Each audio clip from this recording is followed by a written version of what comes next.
Top quality और consistent performance के लिए सिर्फ सिल्वर पंप। टॉप क्वालिटी और कंसिस्टेंट परफॉर्मेंस के लिए सिर्फ सिल्वर पंप, नाम याद रखना।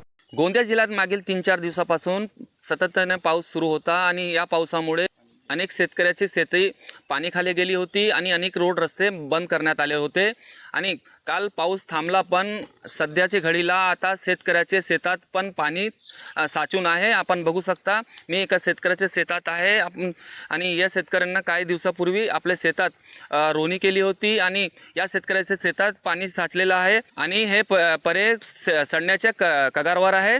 आमच्यासोबत या शेताचे शेतकरी आहे।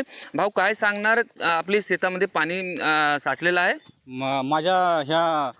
मी गोटाबोडीला देवेंद्र वाघाडे। माझ्या शेतामध्ये 3 दिवसापासून जो पाऊस झाला भरपूर, त्या पावसामुळे माझा रोवणा 5 तारखेला संपला आणि माझ्या शेतामध्ये एवढा पाणी साचून आहे की आता पाणी पण निघत नाही।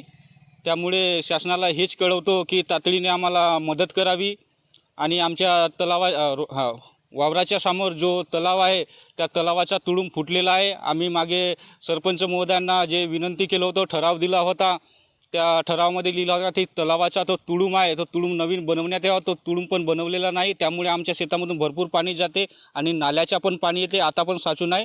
त्यामुळे आम्हाला शासनाला हेच कळवायचं आहे की आम्हाला तातडीनं मदत करावी।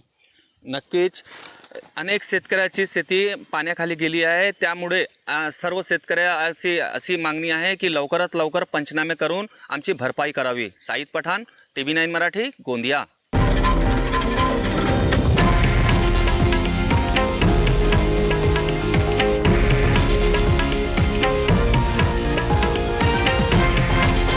हे आहे देशातील नंबर 1 न्यूज नेटवर्क आणि आपण पाहत आहात TV9 मराठी, एकमेव।